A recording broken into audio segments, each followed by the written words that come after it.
Sir स्वागत है आपका। मेरी निहारिका की तरफ से मैं आभा चौहान आपका स्वागत करती हूँ। सर जैसे नमस्कार। मैं भी सब आपको हास्य कवि के नाम से जानते हैं और जी साथ में आप वीर रस की कविताएं भी लिखते हैं। जी तो मैं सबसे पहले यही मुझे चीज हमेशा खटकती है कि दोनों ये विरोधाभास है, तो ये दोनों आप कैसे मैनेज कर लेते हैं? तो मैं ये चीज हमेशा सोचती हूँ, तो आप मुझे इसके बारे में थोड़ी जानकारी दीजिए सर।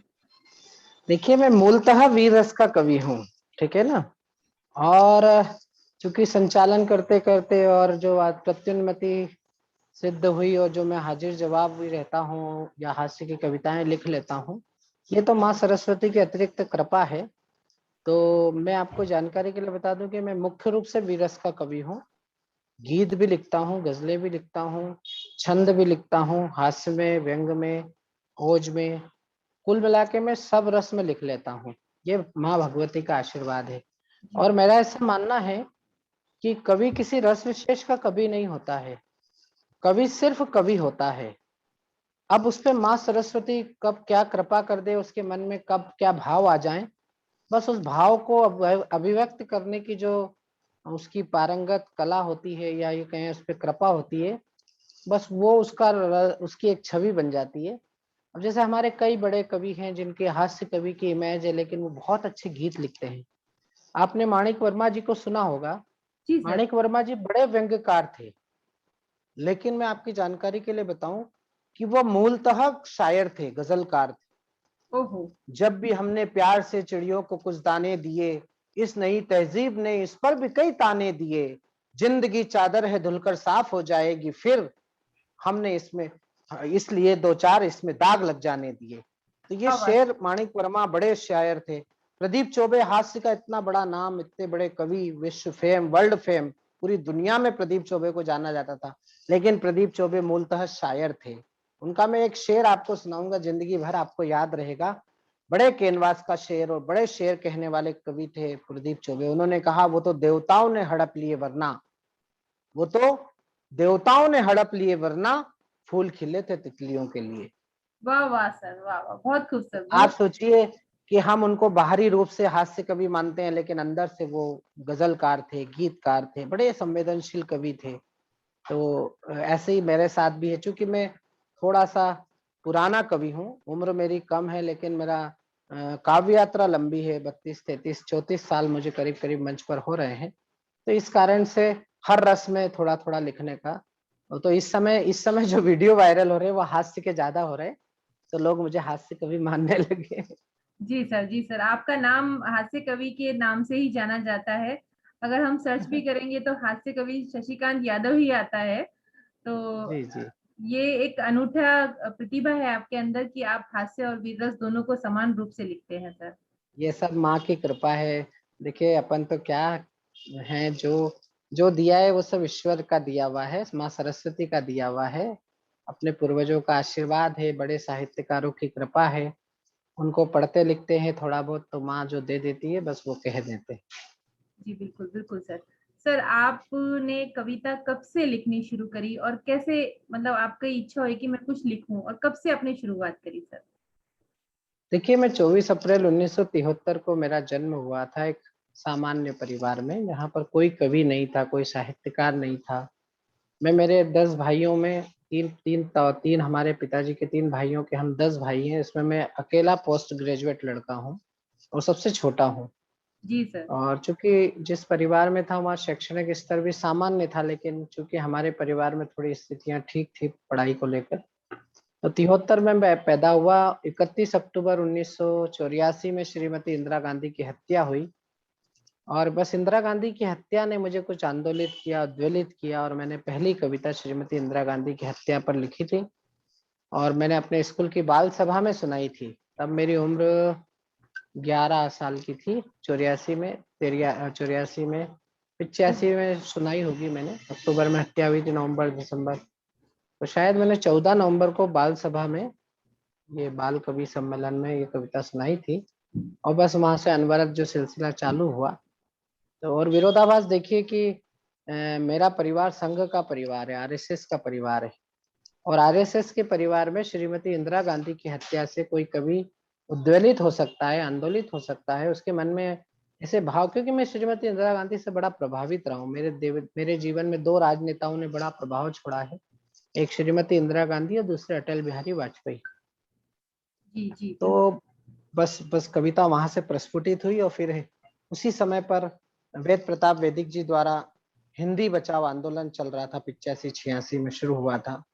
तो फिर हम बच्चे थे, सरकारी स्कूल में पढ़ते थे, कॉन्वेंट स्कूल में अंग्रेजी बोलने पे दंड, 4 आने दंड देना पड़ता था। मेरा एक मित्र कॉन्वेंट में पढ़ता था, वो भी कवि था। उसने मुझे आकर बताया कि यार हमारे यहाँ हिंदी का एक शब्द बोलो तो 25 पैसे दंड देना पड़ता है। तो बस फिर मैंने दूसरी कविता हिंदी बचाने के लिए और अंग्रेजी के विरोध में लिखी थी। तो इस तरह से अनवरत यात्रा मेरी चालू हुई। तो तो आपके 1900, जीवन की शुरुआत एक बाल कवि के रूप में हुई थी सर? हाँ, मैं बाल कवि के रूप में, और मुझे बाल कवि सम्मेलनों में अवसर भी मिला शुरू से ही। और फिर बाल कवि सम्मेलन करते करते मुझे श्री गिरवर सिंह भंवर, एक बड़े कवि हमारे देवास में रहा करते थे, बड़े कवि थे, जो बाल कवि बैरागी के भी गुरु थे। जी और सर। वो कवि सम्मेलन के बड़े डॉक्टर थे, बड़े प्रतिष्ठा उनकी थी और बड़ा उनका मान सम्मान था। और वो उन्होंने मुझे सुना एक कवि कवि गोष्ठी में, और उन्होंने मुझे शाम को होने वाले अखिल भारतीय कवि सम्मेलन में आने के लिए कहा, जो हमारे मेला प्रदर्शनी में होता था। मैं उसमें गया, वहाँ नीरज जी आए हुए थे, नीरज जी और रमानाथ अवस्थी आए हुए थे, क्या बात है और सर। उनके और सागर आजमी थे उसमें। तो उसमें मुझे कविता पढ़ने का अखिल भारतीय अवसर मिला। तो मेरी आवाज बड़ी पतली थी, छोटा सा बालक, तो लोग तालियां बजाते थे, उत्साहवर्धन करते थे, मंच के लोग भी आशीर्वाद देते थे। जो मेरी टूटी फूटी शब्द संयोजना थी उसको भरपूर बड़े लोगों ने आशीर्वाद दिया। तो फिर मेरा वहां से कमर्शियल कवि सम्मेलनों का सफर चालू हुआ। और उस दिन मुझे, दूसरे दिन मुझे गिरवर सिंह भंवर जी ने अपने घर बुलाकर 50 रुपए दिए। क्या बात है तो सर। मैं बड़ा अचंभित हुआ, और मुझे इस तरह से 50 रुपए के पेमेंट से मेरी काव्य यात्रा शुरू हुई। फिर मैं अनवरत बाल कवि के रूप में बड़े कवि सम्मेलन, बड़े कवियों के साथ एक छोटा सा बालक कविता पढ़ते तुतली भाषा में पढ़ता था, और बस 85 से लगभग मैं अनवरत मंच पर हूँ। बहुत बहुत बधाई सर आपको। बहुत सुन के बहुत खुशी हुई कि आपका सफर इतना लंबा है और इतना सुंदर सफर है कि आज सब आपको जानते हैं। सर, जब आपने कविताएं लिखनी शुरू करी थी, तब से लेकर और आज तक मंच में क्या बदलाव हुआ है सर? आपने क्या-क्या महसूस किया सर? देखिए, मंच एक सतत प्रक्रिया है, और समय काल परिस्थितियां जैसे हर चीज को प्रभावित करती है। जैसे हमारे दैनिक जीवन को प्रभावित किया है। आज से 25 साल पहले हम सरकारी स्कूलों में पढ़ते थे, खाकी हाफ पैंट और सफेद शर्ट पहनते थे, एक जोड़ी साल भर में कपड़े सिलते थे, है ना? हमारे घर में जो भोजन व्यवस्था थी वो भी बड़ी सामान्य व्यवस्थाएं थी, है ना? मोहल्ले में एक आधी व्यक्ति के पास गाड़ी हुआ करती थी, बिल्कुल सही सर। 2-3 गली में एक आधी के पास फोर व्हीलर हुआ करती थी, है ना? तो जो स्थितियां हमारे दैनिक जीवन की थी वही मंचों की स्थितियां हैं। जब मैं मंच पर आया था तो उस समय पर अ, बड़े जड़ जेवर मंच पर बैठा करते थे, और ये समझिए कि जब हम लोग कविता पढ़ते थे तो 50 रुपए, 100 रुपए, 150 रुपए जब हमको पेमेंट मिलता था, तो उस पेमेंट के साथ आधे घंटे डांट मिलती थी। डांटते थे हमको हमारे कवि लोग, बड़े कवि मंच पे भी डांटते थे। प्रोनाउंसिएशन अगर आपने स को श कह दिया, ज को ज कह दिया, तो आपको डांट पड़ती थी। ओहो! बकायदा टपट दिया जाता था, बिठा दिया जाता था। मतलब इतना डपट दिया जाता था कि कई बार मंच पे बैठे बैठे रोना आ जाता था। तो वो एक डर, एक अनुशासन था मंच का, है ना? और लिखने की प्रक्रिया थी, गोष्ठियों का संस्कार था, गोष्ठी में जाके कविता सुनाना, कविता जचाना, है ना? एक गुरु शिष्य परंपरा सरी का मामला था। लेकिन अब जो ये जो सोशल मीडिया और मीडिया का जो युग आया है, इसमें थोड़ी सी ये प्रक्रिया कहीं ना कहीं बाधित हुई है। व्यक्ति एक कविता लिखता है, उसके मनोभाव में जो विचार अंकुरित होते हैं वो प्रस्फुटित होते हैं, उसको वो कागज पर उतारता है। कागज पे तो क्या उतारता है, सीधे मोबाइल पे ही टाइप करता है और व्हाट्सअप करता है, फेसबुक पे डाल देता है, स्टेटस पे डाल देता है। उसको लाइक मिल जाती है, कई लोग बिना पढ़े वाह वाह या वाव, एक्सीलेंट, सही और बात है सर, बस फिर वहां से वो गुमराह होना शुरू हो जाता है। कि मैं और अच्छा दो तीन लिखता हूँ। चार, हाँ, फिर सब्सक्राइबर बढ़ जाते हैं, फिर यूट्यूब चैनल खुल जाता है। अब कई ऐसे फर्जी लोगों के यूट्यूब चैनल चल रहे हैं जिनका कविता से कोई लेना देना नहीं। अभी मेरे जो मुझे एक मेरे मित्र हैं, मेरे साथ ही बैठे हैं, हमारे ट्रस्ट के सचिव हैं सुरेंद्र सिंह राजपूत हमसफर। मैं आपको दिखाता हूँ, वो मेरे साथ ही बैठे हैं। नमस्कार सर, वो बहुत बहुत नमस्कार सर। वो मुझे बता रहे थे कि एक फलाने व्यक्ति का यूट्यूब चैनल पर 30,000 सब्सक्राइबर हो गए हैं। तो मैंने कहा कि ठीक है, हमको 30 साल हो गए लेकिन 30,000 सब्सक्राइबर तो नहीं है हमारे, लेकिन हाँ 30 करोड़ लोग जरूर हमको पूरे हिंदुस्तान में जानते हैं, जो हमारी कविता के कारण हमको पहचानते हैं। तो ये जो एक तात्कालिक दीदी परिवर्तन आया कि लोगों ने शॉर्टकट जो ढूंढे सफलता के, तो आप देखिए जो लोग शॉर्टकट से आते हैं वो शॉर्टकट से निकल भी जाते हैं। बिल्कुल सही सर। तो ये एक परिवर्तन थोड़ा सा आया है। फिर क्या स्वाभाविकता का अभाव हो गया। कवि, मेरा ऐसा मानना है, कवि कलाकार एक बहुत स्वाभाविक प्रक्रिया है। आप आप माँ की कोख से पैदा होकर इंसान हो सकते हैं, लेकिन कवि तो तभी होंगे जब आप पे ईश्वर की कृपा होगी।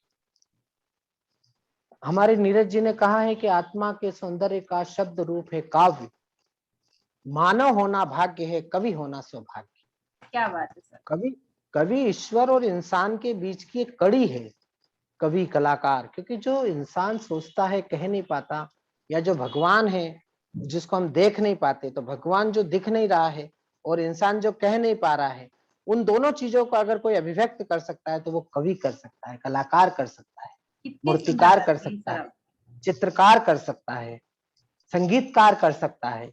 तो ये कुव्वत हमको किसने दी, ये समझ हमको किसने दी। अब देखिए, मेरे पिताजी मिल में मजदूर करते थे, मेरी माँ एक गृहस्थ महिला थी, अनपढ़ महिला थी, अक्षर ज्ञान उनको थोड़ा बहुत था, है ना। अब मैं उनके घर की आखिरी 7वीं संतान हूँ, है ना। मेरे माता पिता को केवल कविता सुनने का शौक था, तो कवि सम्मेलन होते थे तो वो मेरी माँ मुझे अपने गोद में लेके जाती थी। रात भर कवि सम्मेलन होता था, सुबह हम पापा मम्मी के साथ घर आते थे। बस वो नींद में सुनी हुई कविताएं कैसे मेरे संस्कार में उतर गई और मैं कविता लिखने लगा, कहने लगा। तो ये मैं ये मानकर चलता हूँ बहन जी कि ये मेरे पे ईश्वर की कृपा है। तो आजकल क्या है, आपने जो पूछा ना कि पुरान, अब स्वाभाविकता समाप्त होती जा रही है, एक नीरसता आ रही है, एक आर्टिफिशियलनेस आ रहा है। जैसे आपने कहा कि इंटरव्यू करना है, ठीक है, हम सोशल मीडिया का उपयोग करना चाहते हैं, लेकिन अगर आप यही प्रश्न मुझसे फोन पे पूछती हैं और मैं आपको जवाब देता, तो शायद ना तो आपको इतना पूछने में अच्छा लगता, ना मुझे जवाब देने में रस आता। क्योंकि संतुष्टि मैं जो नहीं बोल रहा होती। हूँ ये सब आत्मा से बोल रहा हूँ, अंदर से, जो मेरे अंदर से आ रहा है वो मैं आपको बोल रहा हूँ। मैं कोई पढ़ के नहीं बोल रहा हूँ, मैं कोई आर्टिफिशियल नहीं बोल। तो ये जो स्वाभाविकता है कवियों की, कलाकारों की, ठीक है, नई टेक्निक का हम सदुपयोग करना चाहते हैं, लेकिन केवल टेक्निक रह जाए और स्वाभाविकता समाप्त हो जाए वो चीज तो सही थोड़ा नहीं। सा, हाँ। तो इसमें सामंजस्य बिठाना पड़ेगा, ये सामंजस्य का अभाव भी इस समय पर मैं महसूस करता हूँ। मैं गलत भी हो सकता हूँ, कोई लोग मुझे बैकवर्ड भी कह सकते हैं कि भाई आपको इतना इक्विप्ड, आप इतने वेल इक्विप्ड नहीं है। अब जैसे ये आपने जो मुझे भेजा है जूम पर, तो मेरी बेटी ने ये सब सेट करके रख दिया है, अब मैं आपसे बात कर रहा हूँ। तो मेरा इस तकनीक से केवल इतना नाता है कि मैंने ये कान में लगाया है और मैं मुंह से बोल रहा हूँ, बाकी मुझे कुछ पता नहीं है कि इसको कैसे एक्टिवेट करते हैं। और मैं वो सीखना भी नहीं चाहता हूँ, क्योंकि मुझे जो भगवान ने दे के भेजा है मैं तो उसको मांझना चाहता हूँ बस। बिल्कुल सर, बिल्कुल सर, बहुत सुंदर बात कही सर आपने, सही में। सर आपको अभी तक बहुत सारे अवार्ड मिले हैं, तो मैं थोड़े बहुत आप बताइए मुझे, आपके लिए सबसे क्या बोलते हैं फेवरेट अवार्ड। बहुत सारे पीछे मुझे दिख रहे हैं, मुझे लगता है कि शायद बहुत सारे हैं सर। ये नहीं, एक ये तो कुछ नहीं है, मैं आपको दिखाता हूँ, देखो बेटा, ये उधर कैमरा कैसे, हाँ देखिए मैं आपको दिखाता हूँ हल्का सा। ओहो दिखा आपको? सर, दिखा? बिल्कुल सर, बिल्कुल सर, धन्य हो गई मैं दिखा? देखकर आज सर। जी सर, ये बिल्कुल। देखो। तो ये मेरे एक्चुअल में क्या है, मैं जहाँ बैठ के आपसे बात कर रहा हूँ ना, ये मेरे पिताजी के लिए बनाया गया उनका बैठक कक्ष था। जी और जी। मेरे पिताजी चूंकि बहुत सामान्य व्यक्ति थे, तो उनके लिए बहुत बड़ी बात थी जब मुझे कोई मेमेंटो मिलता, कोई मुझे सम्मान मिलता, तो मैं उनको ला कर देता था, तो मेरे पिताजी बड़े खुश होते थे। माँ तो मेरी 85 में शांत हो गई थी, तो हम 12 साल के थे तब माँ चली गई थी, तो पिता ने ही माँ पिता बन के पाला। तो जब मैं कोई सम्मान लेके घर आता था तो मैं उनके सामने रखता था, तो वो खुश होते थे, और फिर जो आने जाने वाले लोगों को बताते थे, हमारा गुड्डू लखनऊ गया था तो उसको ये मिला है, हमारा गुड्डू बेंगलोर गया था उसको ये मिला है, हमारा गुड्डू ऐसा, हमारा गुड्डू। पिताजी के लिए बड़ा अच्छे, उनको ये पता नहीं था कि मुझे कितने पैसे मिलते हैं, उनको ये पता था कि मेरे बेटे का सम्मान हुआ है। तो मुझे सम्मान की शुरुआत 89 से हुई है। मुझे पहला बाल कवि, सर्वश्रेष्ठ बाल कवि सम्मान मिला था मध्य प्रदेश का, स्वर्गीय राजा लाखे सम्मान। इसमें मुझे उस समय 88 89 में 5,000 रुपए की राशि मिली थी, 5 साल तक लगातार मिली थी। क्या बात है सर, बहुत एक खूबसूरत। बाल कवि थे राजा लाखे, दैनिक भास्कर के पत्रकार थे, विनय लाखे उनके बेटे थे वो, और वो कैंसर से शांत हो गए थे, बच्चा था। तो उसकी स्मृति में उन्होंने ये सम्मान शुरू किया था, तो मुझे पहला सम्मान मुझे मिला था। वहीं से मेरे सम्मानों की श्रृंखला, फिर मुझे महादेवी वर्मा सम्मान मिला बम्बई में, मुझे सूर्यकांत त्रिपाठी निराला सम्मान मिला, इलाहाबाद में मिला, मुझे बलिया में मिला, मुझे विक्रमादित्य सम्मान मिला, मुझे 3 बार लाल किले पर जाने का सौभाग्य प्राप्त हुआ।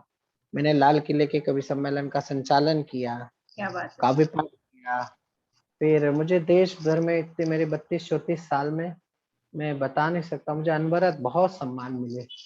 भोपाल उत्सव का सम्मान है मेरे पास। सर मैं देख ही रही हूँ, वो तो बहुत सारे सामान आपके पास में है, मुझे तो हाँ, लग रहा है कि अब शायद जगह भी नहीं रही है रखने खरगोन में की। मुझे राष्ट्र चारण सम्मान मिला।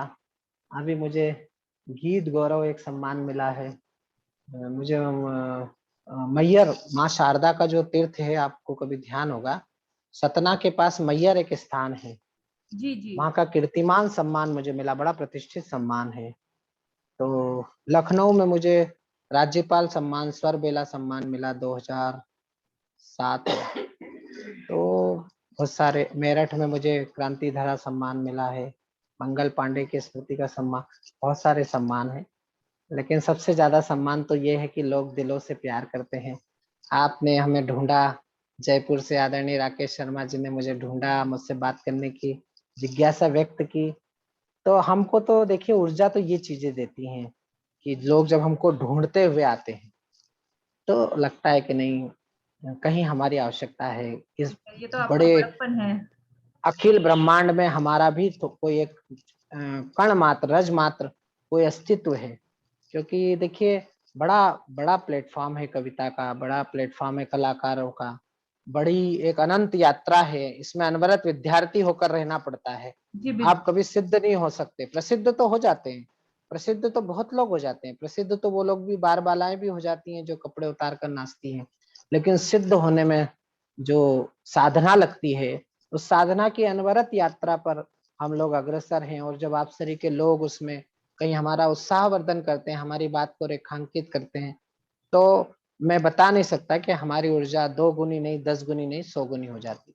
बहुत बहुत आभार सर, सही में ये तो आपका बड़प्पन है कि आप सबसे इतने प्रेम से बातें करते हैं, नहीं तो इंटरव्यू लेने के लिए बहुत लंबी लाइन लगानी पड़ती है। ये सही में नहीं, आपका लाइन तो बड़प्पन। देखिए, लाइन तो मेरे यहाँ भी लगी रहती है, लेकिन मैं हर किसी को इसलिए नहीं देता। हम भी क्या है, देखभाल कर देते हैं कि बहुत सारे लोग हैं टाइम पास करने वाले। अब इतने यूट्यूब चैनल हो गए, इतने लोगों ने पेज खोल लिए हैं, हर आदमी ये चाहता है कि हम कुछ ना कुछ बोलें। लेकिन हम क्यों बोलेंगे ये बताइए? जब तक हम भी ये थोड़ा नाप तोल लेते हैं, थोड़ा उनका बैकग्राउंड तलाश कर लेते हैं, हमारा जो स्टाफ है, हमारे जो सहयोगी लोग हैं, वो सब देख लेते हैं कि हाँ, इनसे बात की जानी चाहिए, तो फिर उनसे करते हैं। वरना तो मेरा ऐसा मानना है कि बेवजह असफल होने के लिए प्रयास, मेहनत नहीं करनी चाहिए। बिल्कुल बिल्कुल सही है। लेकिन आपकी मैंने पत्रिका देखी, पत्रिका बुलवाई है मैंने, पहले देखी है उसको। और जिस तरह से आप लोग इस समय पर भी प्रिंट मीडिया में इतना मेहनत कर रहे हैं, तो ये निश्चित रूप से आप लोगों को सहयोग करना चाहिए। अच्छे कलाकारों को, अच्छे रचनाकारों को, डॉक्टर विष्णु सक्सेना जी का मैंने इंटरव्यू पढ़ा, मुझे बहुत अच्छा लगा। आपका आवरण पेज देखा मैंने, अच्छा लगा। फिर मेरा मन किया कि आपसे चल बात की जानी चाहिए, तो फिर मैंने राकेश जी को अपनी स्वीकृति दी। बहुत बहुत आभार सर। सर जैसे आप खुद एक कवि हैं, पर हर कवि का एक फेवरेट कवि जरूर होता है। सर बस आपके फेवरेट कवि कौन है? देखिए, मैं 2 कवियों को सुनकर कवि बनाऊं, मैंने बताया ना।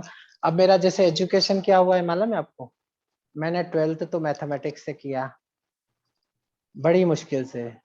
फिर ग्रेजुएशन मैंने कॉमर्स से किया, क्योंकि मेरा केमिस्ट्री वीक था। फिर मैंने पोस्ट ग्रेजुएशन अर्थशास्त्र से किया। फिर मैंने कंप्यूटर में पीजीडीसीए किया।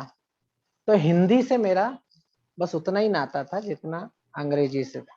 लेकिन मैं श्रोता था, मेरी माँ की गोद में, मैंने बताया ना, मैं गोद में बैठकर कविता सुनता था। तो माँ की गोद की वो गर्माहट और सामने से कवियों की कविताएं, उसका जो सामंजस्य बैठा, उसने मेरे अंदर जो कविता प्रस्फुटित की, तो मैं मेरे जीवन में 2 कवियों से बड़ा प्रभावित हुआ, डॉक्टर हरिओम पवार और श्री जगदीश सोलंकी कोटा। ये मेरे फेवरेट कवि थे। जी सर। इन्हें सुनकर मैंने कविताएं लिखना सीखी। शुरू में तो मैं इनकी नकल ही करता था। शुरू में तो मैं रात में इनको सुनकर आता, सुबह घर पे इनकी नकल उतारता था। मैं प्रभा ठाकुर जी के गीतों को कंठस्थ कर लेता था। माया गोविंद जी जो गीत पढ़ती थी रात में, मेरी माँ बोलती थी कि उन्होंने तो 3 बजे पढ़ा था, तू तो सो गया था। मैं नींद में कविता सुनकर दूसरे दिन सुना देता था मेरी माँ को। तो वो एक दिव्य कृपा ईश्वर की मेरे ऊपर हुई। फिर मैं बाबा निर्भय हाथरसी के संपर्क में आया, जो कवि सम्मेलनों के बड़े जादूगर थे, शब्दों के जादूगर थे। ये जो प्रत्युन्नति है, जो हास्य मेरे अंदर आया है, इसका प्रस्फुटन बाबा निर्भय हाथरसी के सानिध्य के कारण हुआ, प्रदीप चौबे की संगत के कारण हुआ। इसको बतरस कहते हैं हमारे यहाँ। बतरस एक विधा होती है कि जैसे मैं आपसे बात कर रहा हूँ तो रस आ रहा होगा आपको। आप तो ये हर किसी के बतरस में इतना रस नहीं आता। ये बतरस के बड़े बादशाह रहे हैं, सत्यदेव शास्त्री भोपू, पंडित सत्यनारायण सत्तन, बाबा निर्भय हाथरसी, प्रदीप चौबे। ये वो लोग हुए जो बात में से बात निकालते थे। जैसे मैंने एक कवि सम्मेलन में कविता पढ़ी, नैना साहनी का हत्याकांड हुआ दिल्ली में, एक लड़की को तंदूर में जला दिया गया। तो मैंने बड़े 2 छंद लिखे और उन छंदों पे बड़ी तालियां बजी। तो बाबा निर्भय हाथरसी ने समापन किया कवि सम्मेलन का, तो उन्होंने कहा ये लड़के ने अभी नैना साहनी पे कविता पढ़ी, इतनी लंबी कविता पढ़ने की क्या जरूरत है, मैं तो एक लाइन में इस विषय को निपटा सकता हूँ, इसमें समस्या भी आ जाएगी और समाधान भी आ जाएगा। तो लोगों ने कहा सुनाइए, तो उन्होंने एक पंक्ति सुनाई। तो आप सोचिए, नैना साहनी के इतने बड़े हत्याकांड पे कोई कवि एक पंक्ति कैसे कह सकता है, लेकिन प्रदीप उन्होंने सुनाई निर्भय हाथरसी ने कि कोई नैना साहनी तंदूर में जलेगी नहीं, आप सिर्फ अपना ही तन दूर रखिए। ओहो, क्या बात है सर। अब आप बताइए, कविता की मारक क्षमता और वन लाइनर जो हम कहते हैं और जिसको प्रत्युन्नति कहा जाता है, अब बताइए ऐसे लोगों का सानिध्य आपको मिला, तो ये निश्चित रूप से सौभाग्य की बात है। तो मैं वैसे कविता तो हरिओम पवार और जगदीश सोलंकी जी के कारण बना कवि, लेकिन फिर मैंने बाबा जी के संपर्क में आया, सत्तन जी, सत्यदेव शास्त्री भोपू, प्रदीप चौबे, माणिक वर्मा, श्याम ज्वालामुखी एक कवि थे हमारे बम्बई के, बम विस्फोट में मारे गए, बड़े प्रत्युन्नति के बड़े विद्वान कवि। वो तो बातचीत में हंसाते थे नॉन स्टॉप। मंच तो छोड़ दीजिए, मंच तो बहुत सेकेंडरी बात है।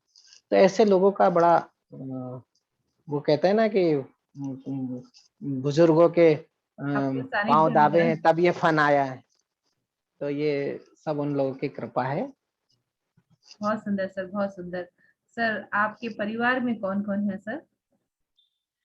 मेरा भगवान की कृपा से और मुझे कहते हुए गर्व तो नहीं लेकिन आत्मसम्मान है कि मेरा संयुक्त परिवार है।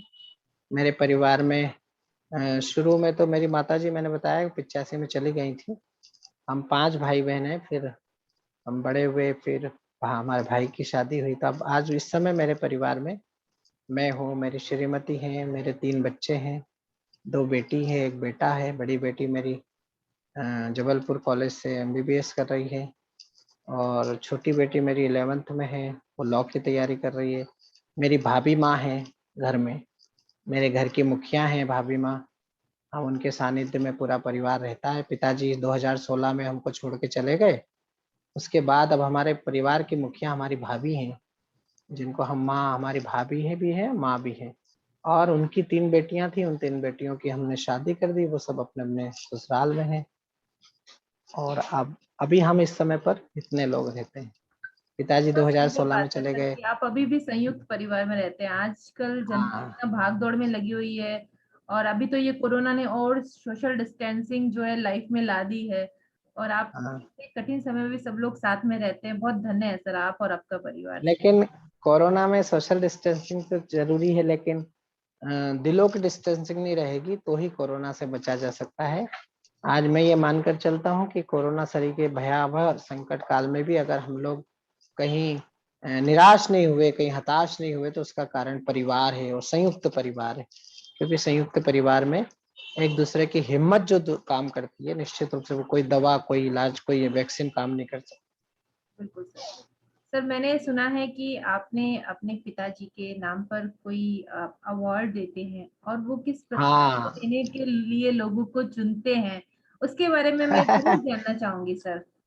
देखिए मेरे माता पिता दोनों श्रोता थे, है ना, कवि तो थे नहीं। अब मैं कवि का बेटा होता तो कवि के नाम से, तो मैंने सोचा कि मेरे माता पिता को कैसे जिंदा रखा जाए, उनकी स्मृतियों को कैसे मैं बनाए रखूं। तो मुझे एक ख्याल आया कि मेरे को उनकी स्मृति में एक सम्मान शुरू करना चाहिए। तो जैसा मैंने बताया कि बाल कवि बैरागी जी और मैं, हम एक ही गुरु के शिष्य हैं दोनों। हमारे गुरु थे गिरवर सिंह भंवर। तो मैंने बाल कवि बैरागी जी उस समय जीवित थे, तो फिर उनसे अनुमति ली। मैंने बोला मैं माता पिता की स्मृति में एक सम्मान शुरू करना चाहता हूँ, सम्मान का नाम आपके नाम से रहेगा, बाल कवि बैरागी सम्मान। स्मृति मेरे माता पिता की रहेगी और सम्मान आपके नाम से रहेगा। बोला ऐसा क्यों, माता पिता के नाम से दो। मैंने कहा मेरे माता पिता पूर्ण गृहस्थ लोग थे, उनको तो दुनिया जानती नहीं है, लेकिन आपको दुनिया जानती है। जिस नए कवि को यह सम्मान दिया जाएगा, तो वो नया कवि अपनी कॉलर ऊंची करके कहेगा कि मुझे बाल कवि बैरागी सम्मान मिला है। तो मैंने कहा दादा, जब आपके नाम का सम्मान उसके जीवन में जुड़ेगा तो उस कवि की ग्रेविटी बढ़ेगी, उसका स्थायित्व बढ़ेगा, उसका सम्मान बढ़ेगा समाज में, कवि समाज में। तो दादा ने बड़े हंस के मुझे स्वीकृति दी और दादा ने कहा कि ये काम तो मध्य प्रदेश सरकार को करना चाहिए था शशिकांत, जो तुम कर रहे हो। तो मैंने कहा दादा मैं आपसे अनुमति चाहता हूँ। फिर हमने पहला सम्मान एक छत्तीसगढ़ के लड़के को दिया, दूसरा सम्मान हमने अशोक चारण, जयपुर जहाँ से ये निहारिका निकलती है, जयपुर के बहुत अच्छे कवि हैं वीर रस के, मेरे नई पीढ़ी के। और फिर तीसरा सम्मान हमने मेरे छोटे भाई मनवीर मधुर को दिया, जो मथुरा में रहते हैं। और चौथा सम्मान हमने निमाड़ खरगोन के बड़े गीतकार डॉक्टर ओजस्वी कवि डॉक्टर शंभू सिंह मनहर जी को दिया। और पांचवा इस साल का वर्ष का सम्मान हम 11 अप्रैल को देने वाले थे श्री अमन अक्षर इंदौर, जिनका राम वाला गीत बड़ा प्रसिद्ध हुआ है। जी, अभी हम उनको, ये जैसे लॉकडाउन का प्रतिबंध हटेगा तो देवास में एक कार्यक्रम करेंगे और उसमें हमारी संस्था भगवा राज के माध्यम से हम उसमें ये सम्मान उनको देंगे। बहुत खूब सर, बहुत खूब। सर आप जो कविता लिखते हैं वीर रस की, उसमें एक देशभक्ति झलकती है। तो सर ये प्रेरणा आपको कहाँ से मिली? इतनी देशभक्ति आपके अंदर है, वो कैसे सर? मैंने बताया ना कि मेरा परिवार संघ का परिवार है, आरएसएस का परिवार है। बचपन से हमारे परिवार में संघ का वातावरण है। तो निश्चित रूप से राष्ट्रवाद का वातावरण है, राष्ट्रीयता का है, राष्ट्र प्रेम का है, देश प्रेम का है। फिर हम लोग सरकारी स्कूलों में पढ़े हुए बच्चे हैं, तो जी, आप जानती हैं सरकारी स्कूलों में राष्ट्र भक्ति सिखाई जाती है। अब कॉन्वेंट और ये जो कल्चर है, यहाँ तो क्या क्या सिखाते हैं वो भगवान ही मालिक है उनका। लेकिन हम जिन जिन कारखाने से निकले हैं वहां पे राष्ट्रभक्ति सर्वोपरि थी। तो बस वही संस्कार आ गए और फिर राष्ट्रभक्ति की कविताएं, कहीं न इसलिए। कहीं स्कूल और विरासत में आपको ये मिला है सर। हाँ, ये विरासत में मिला है और स्कूल के संस्कार हैं, विद्यालयों के संस्कार हैं और परिवार के संस्कार। सर आपकी ज़िंदगी का एक ऐसा वाक़या बताइए कि जिसे आप भूल नहीं सकते, जो आपके लिए हमेशा यादगार रहेगा, एक ऐसा पल? आपकी आवाज नहीं आई। सर आपकी ज़िंदगी का एक ऐसा पल बताइए कि जो आपको हमेशा याद रहेगा। क्या बताऊं? एक ऐसा पल, एक ऐसा क्षण, एक ऐसा मोमेंट।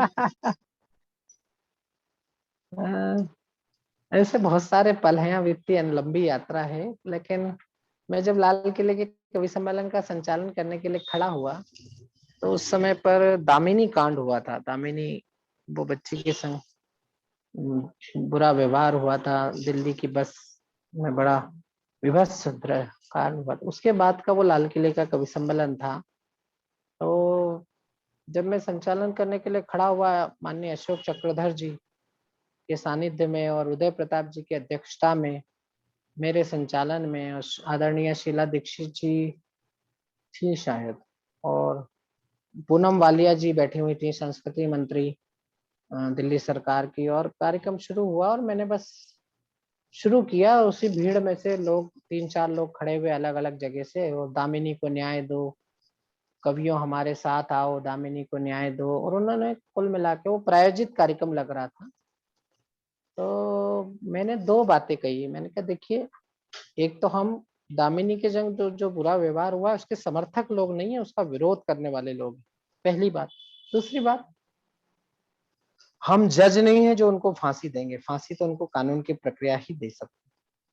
तीसरी बात, आप कवियों से आने का आग्रह कर रहे हैं, मैंने कहा इस देश में कवियों ने कभी आंदोलन कभी खड़ा नहीं किया है। जब भी आंदोलन खड़ा हुआ है, कविताओं से आंदोलन खड़ा हुआ है, चाहे आजादी का हो, चाहे राम जन्मभूमि का हो, चाहे जम्मू कश्मीर की स्वतंत्रता का हो, चाहे इस देश में समान नागरिक संहिता का हो।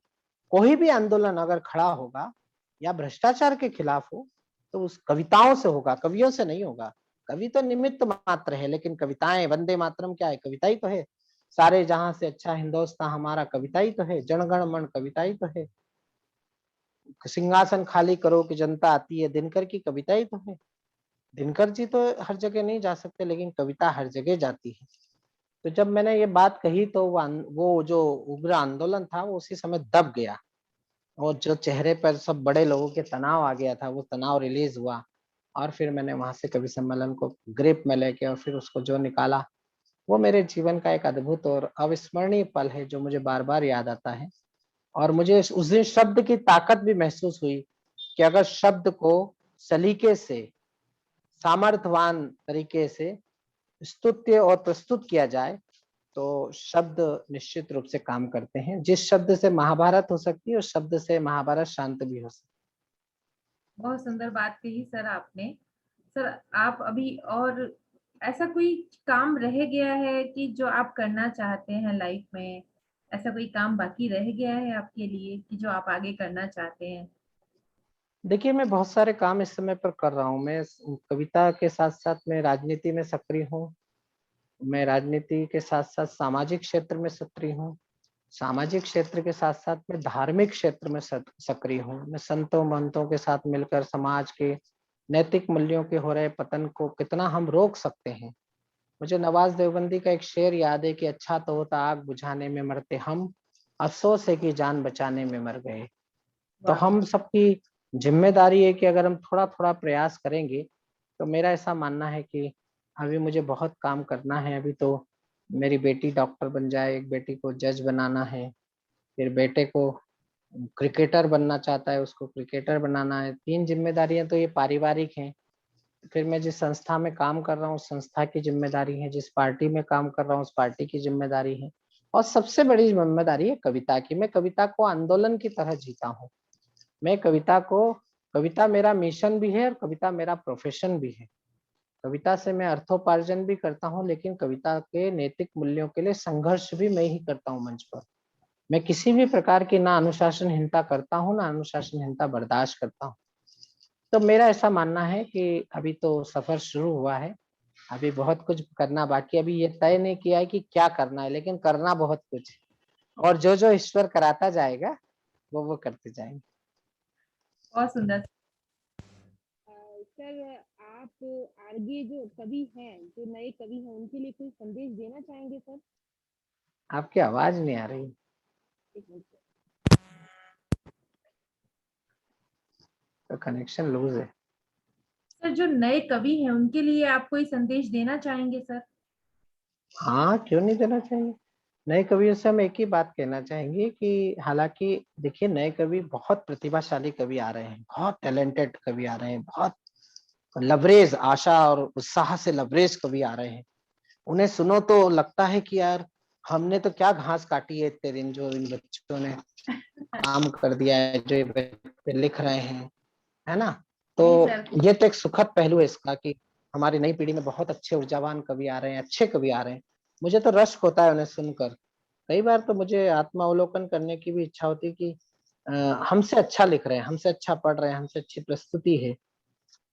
उसके कारण ये है कि उनके पास नए संसाधन है। लेकिन मेरा उनसे निवेदन है कि थोड़ा सा तात्कालिक लाभ हानि को छोड़कर स्थायित्व की तरफ बढ़े, स्वाभाविकता के साथ आगे बढ़े, स्वाध्याय के साथ आगे बढ़े, संस्कारों के साथ आगे बढ़े।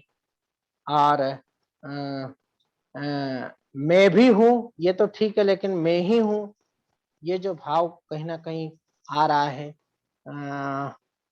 छदम जो हमने आवरण ओढ़ लिए हैं, इतना लाइकी, कितने पेज, इतने व्यूवर्स और इतना फॉलोअर्स और जो हमने अस्वाभाविक चीजों को आत्मसात कर रखा है, उनसे अगर बचेंगे तो निश्चित रूप से उनका आने वाला सफर बहुत अच्छा होगा।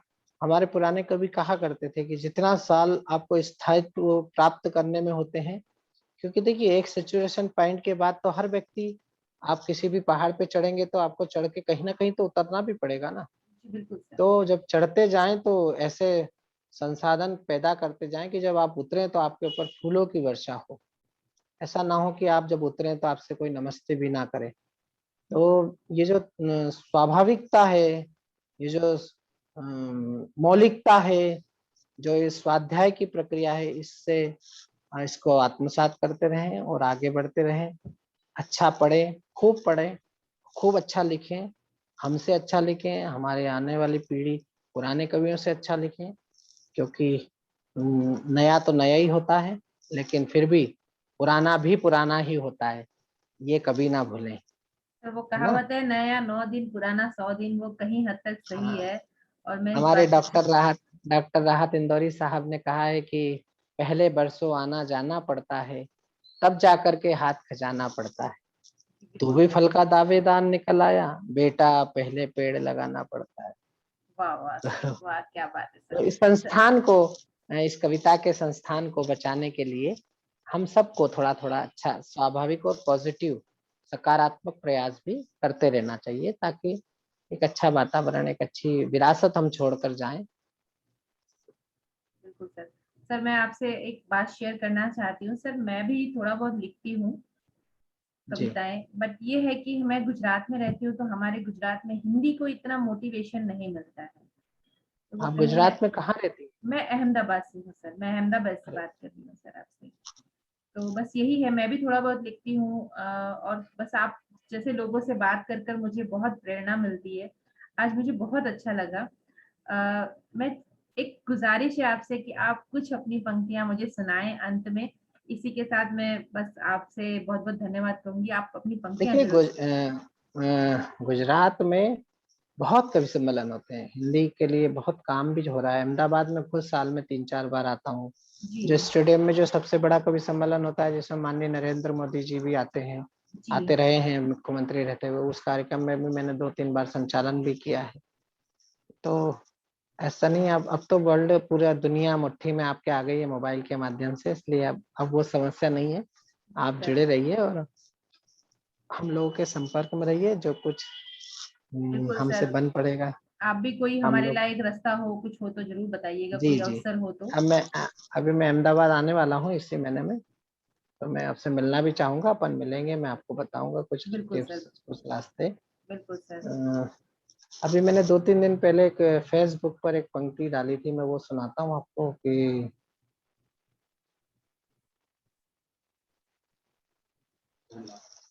तोला से मन भर तोला है। तोला से सोना होता है ना, 1 तोला 2 तोला, जी जी जी सर। तो और मन होता है 20 किलो का एक मन। बिल्कुल तोला सर। से मन भर तोला है, पारा पानी में घोला है।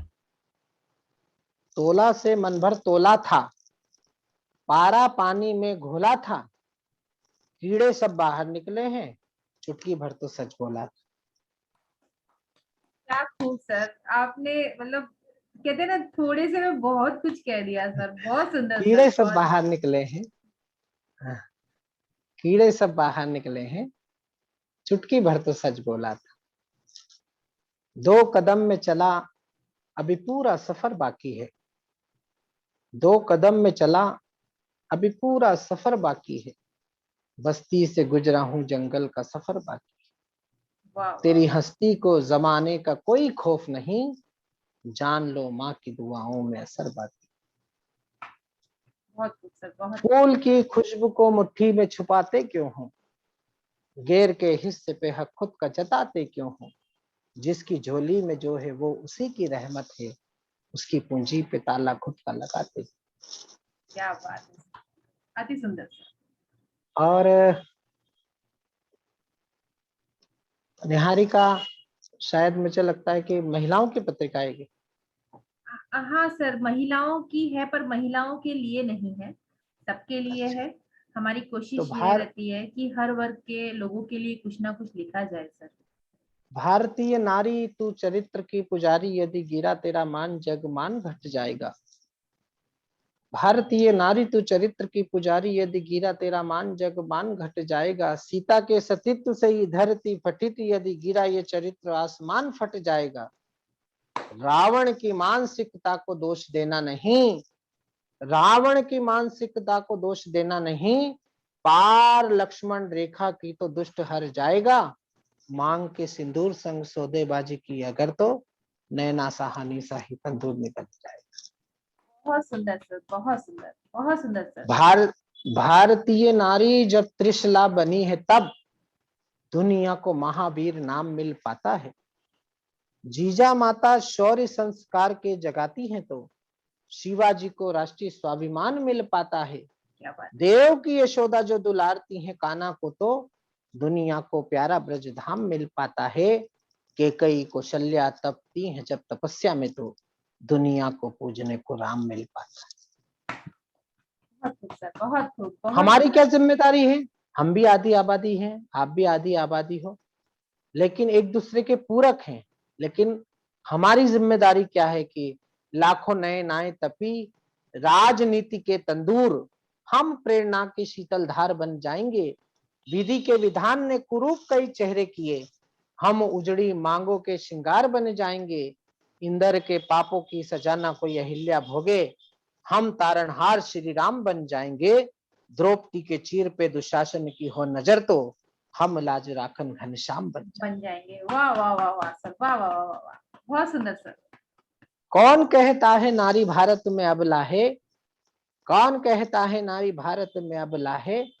इंदिरा ने दुनिया से लोहा मनवाया है। ये मेरा इजाद है, ये मेरा बतरस है कि हमारे यहाँ लोग कहते हैं, हमारे हिंदी साहित्य में एक शब्द है अबला। अबला तेरी नारी है, अबला तेरी हाय कहानी क्या। और एक शब्द है सबला। जी सर। तो मैंने बतरस इजाद किया कि जब पति तनख्वाह लेकर आता है तो पत्नी इंतजार करती कि अब ला। और जब हम कभी लोग पुलिस वाले नेता घर जाते हैं तो हमारी पत्नी कहती कि सब ला, सब ला। है। तो मैंने कहा कि कौन कहता है नारी भारत में अबला है?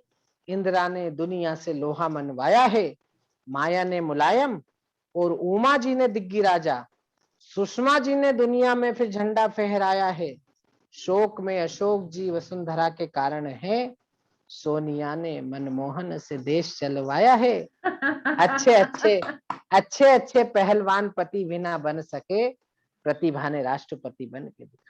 वाह वाह सर, बहुत खूब सर, बहुत सुंदर, बहुत सुंदर, सभी चीजों का समन्वय किया है, अति तो सुंदर। सारे पति आज से ये तय करके ये जाना, इनके हुक्म तुम्हें सदा ही बजाना है। नारी ये प्रधान सारा देश होने जा रहा है, प्रीत वाले गीत तुम्हें इनके ही गाना है। दिन को ये कभी कभी रात कहने लगे तो आपको तुरंत तारे गिन के बताना है। 2 पल की देरी ये दिखी अगर तो समझो कि घर में भी राष्ट्रपति शासन लगवाना। बहुत सुंदर सर, बहुत सुंदर तो सर। ये शिल्प है, ये कविताएं हैं। मैं एक अंत में, और कोई प्रश्न है आपका? नहीं जी सर, बहुत बहुत आपने बहुत अच्छे, मतलब अच्छी तरीके से मुझे जवाब दिए। आपका इतना सरल व्यक्तित्व, मतलब सही में मैं धन्य हो गई आपसे मिलकर सर, और कृतार्थ हो गई आज आपकी कविता सुनकर सर। देखिए, अब मैं एक वीर रस का छंद आपको सुना देता हूँ और एक गीत सुना देता हूँ। तो मैंने देखिए अभी आपको दर्शन सुना दिया जी सर। जीवन का, जी सर। है ना। नारी नारी जागरण की कविता सुना दी। जी सर। अब मैं आपको देशभक्ति का एक छंद सुना के फिर एक गीत सुना के समापन कर देता हूँ, सर है ना। आप जो ये छंद सुना रहे हैं, तो क्या ये मैं पत्रिका में छाप दूं? अगर आपको दिक्कत ना हो तो इस बार शहीद दिवस का हम। कोई, मुझे क्या दिक्कत है? बिल्कुल सर, सुनाइए सर। मुझे मुझे, स्वागत है मुझे कोई सर। दिक्कत नहीं है। देखिए, मैं तो उस पद्धति का कवि हूँ कि जो कविताएं हमने कह दी, जो कविताएं हमने बोल दी, वो हमारी नहीं रहती है, वो जनता की हो जाती है। ये तो क्योंकि सर हम आपका खुद, बड़प्पन है। ये हम खुद जनता के द्वारा बनाए हुए कवि हैं, जनता के द्वारा हमको मान्यता मिली हुई है, जनता हमको मानती है तो हम कवि है ना। जी सर। तो मैं आपको एक कविता सुना देता हूँ। थोड़ा सा मेरा स्वागत है ये सर। कैमरा डिस्टर्ब हो गया शायद। मैं आपको कविता सुनाता हूँ, सुनिए। एक छंद में पहले आपको सुनाता हूँ, स्वागत है वीर सर। रस का छंद है ना। और देखिए इसमें कारीगरी ये है, आप भी चूंकि रचना धर्मिता से जुड़ी हुई हैं, जी सर। इसमें कारीगरी ये है कि मैं शब्द से चित्र बना रहा हूँ। क्या अब बात। शब्द से चित्र कैसे बनता है? अच्छा, आप भी कविता लिखती हैं, आपको भी ड्राइंग का शौक जरूर होगा। थोड़ा बहुत सर। थोड़ा बहुत। जी हर कवि चित्रकार होता है। जी सर। सर आप म्यूट हो गए सर, आपका म्यूट हो गया माइक। सर आप अनम्यूट करिए सर।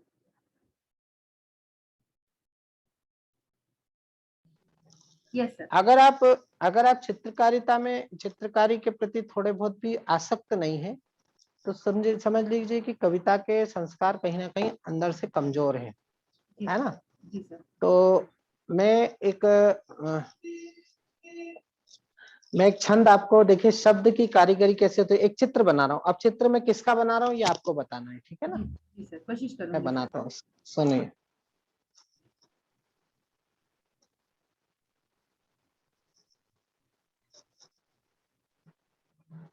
सर आपका कैमरा जल्दी ऑफ हो करिए। गया।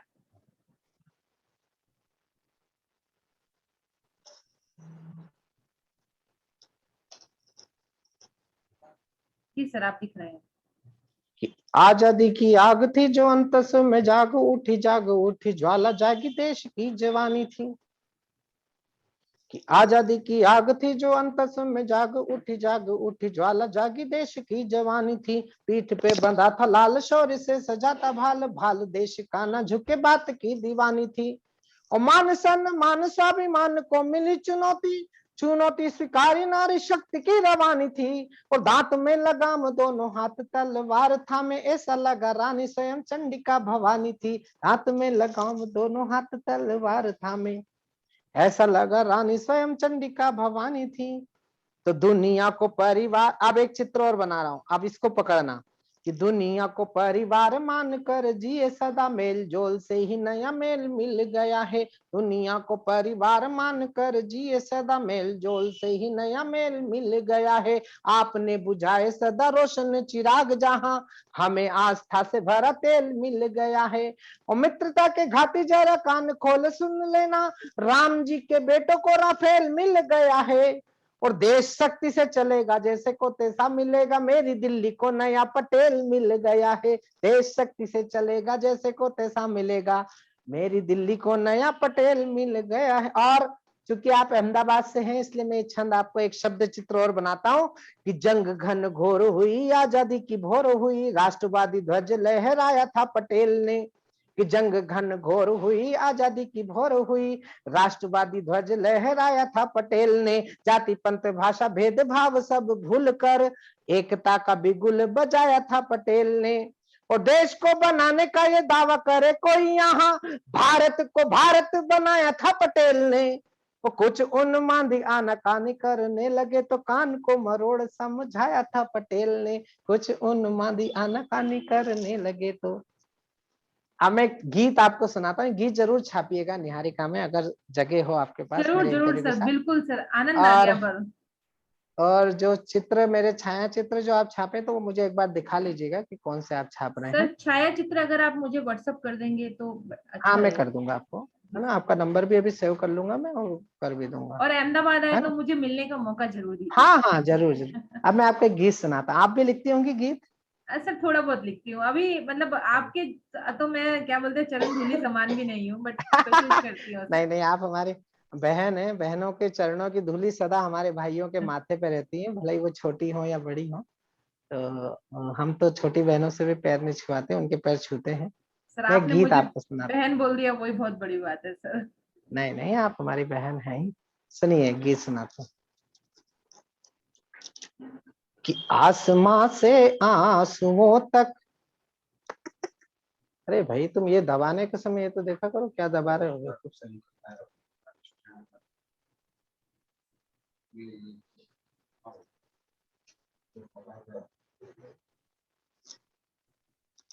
कि आसमां से आंसुओं तक बह रही है जिंदगी, आसमां से आंसुओं तक बह रही है जिंदगी। ध्यान से सुन लो जरा कुछ कह रही है जिंदगी। आसमां से आंसुओं तक वाह। बह रही है जिंदगी। अब 35 साल की काव्य यात्रा के बाद एक कवि क्या कहता है, उसकी विनम्रता देखिए कि जाने क्या क्या पा लिया है, खुद को ना पाया कभी। जाने क्या क्या पा लिया है, खुद को ना पाया कभी। सांस की सरगम पे मन का गीत ना गाया कभी।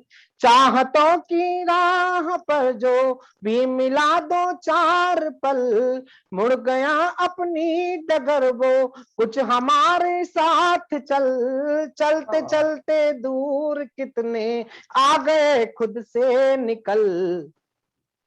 वाह, वाह, वाह। बेखुदी के जंगलों में रह रही है जिंदगी।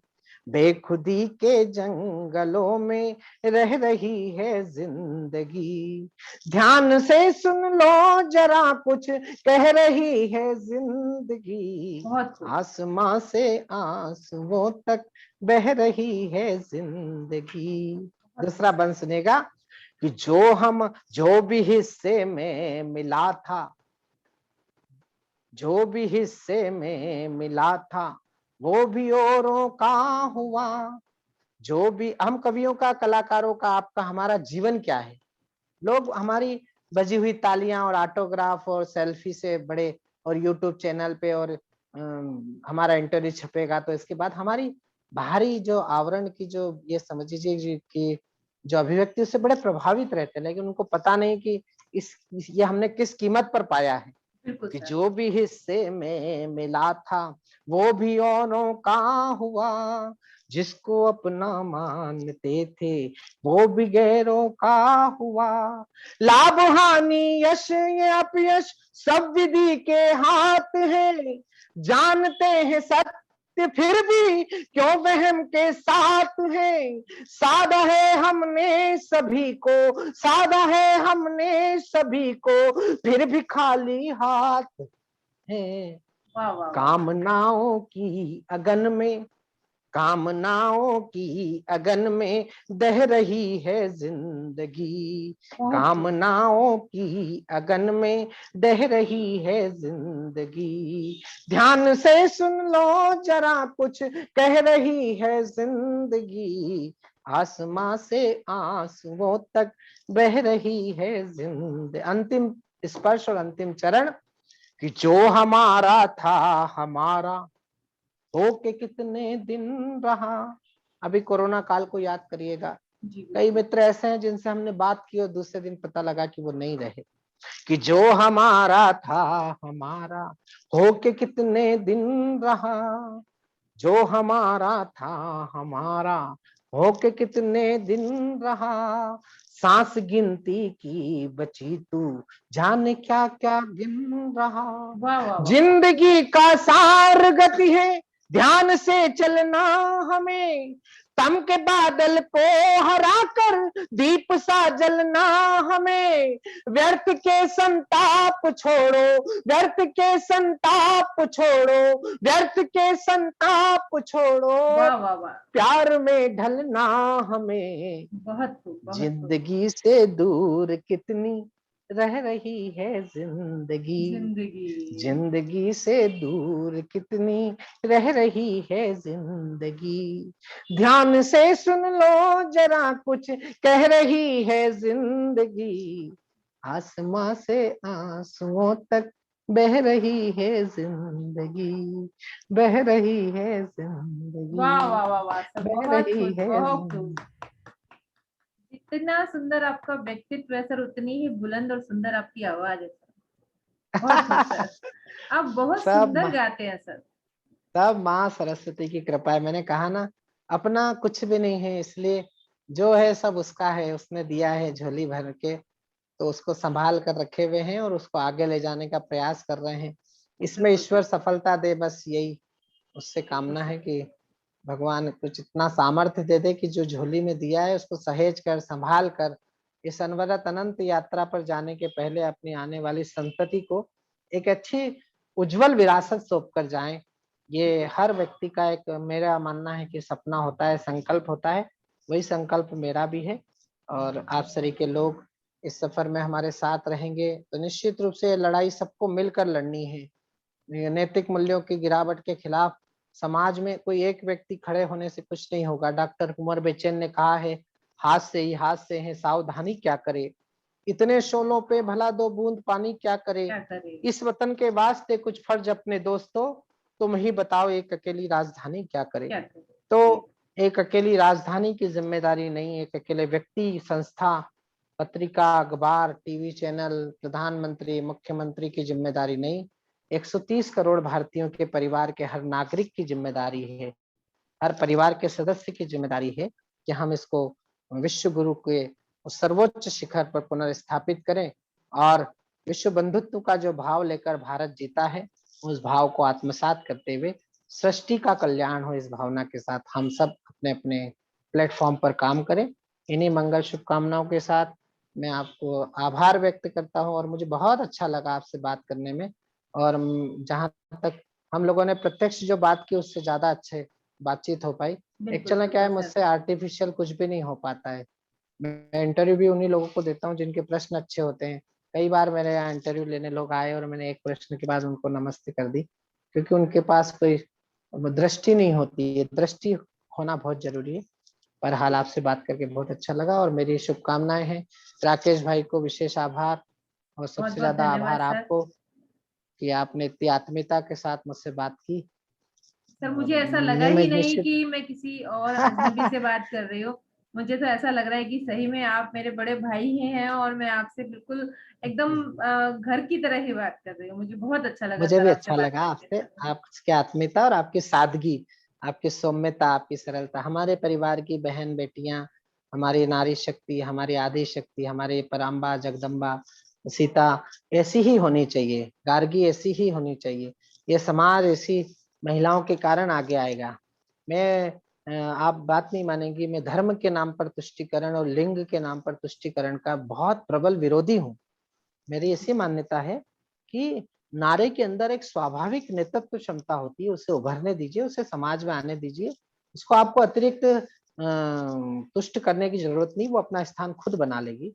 और देखिए, मैं एक बहुत अच्छी बात कहना चाहता हूँ कि आज कोरोना की इतनी बड़ी विभीषिका हमने भोगी। मैं अपने घर में रहा, मैं 30 साल में पहली बार इतने दिन अपने घर में रहा। मैं कई बार घबरा जाता था, क्या होगा, कैसे घर चलेगा, कैसे जीवन चलेगा, क्या होगा। लेकिन मैं अपनी भाभी माँ को, अपनी पत्नी को, मैं अपनी श्रीमती का बहुत सम्मान करता हूँ। मैं उतना ही सम्मान करता हूँ जितना मैं अपनी माँ बहन बेटी का करता हूँ, उतना ही अपनी पत्नी का इसलिए करता हूँ। मैंने देखा कि दोनों महिलाएं अनवरत अपनी घर को बनाए रखने में आत्मविश्वास के साथ लगी रही। मैंने उनके चेहरे पर कभी रंच मात्र शिकन नहीं देखी कि क्या होगा। नहीं, उनका वही 4 बजे उठना, नित्य अपने पूजा पाठ करना, भोजन बनाना, खिलाना, हंसना, बोलना, टीवी देखना। तो मैंने देखा कि अगर आत्मविश्वास सीखना हो तो हिंदुस्तान की महिलाओं से सीखना चाहिए। आत्मबल जितना हिंदुस्तान की नारी के पास है, इसीलिए भगवान ने प्रसव वेदना नारी को दी है, वरना पुरुष को भी दे सकते थे। लेकिन जो ये वेदना सहने की जो सामर्थ्यवान शक्ति है वो नारी के पास है, वो जगदम्बा के पास है, वो पराम्बा के पास है। इसलिए हिंदुस्तान की नारी का सबने सम्मान करना चाहिए। पूरी दुनिया के अंदर, सृष्टि के अंदर जो आदि आबादी है उसका अपने अपने स्तर पर सबने सब सम्मान करना चाहिए, क्योंकि इनसे हमको जीने की प्रेरणा मिलती है, जीवन को बनाने की, सजाने की, संवारने की प्रेरणा मिलती है।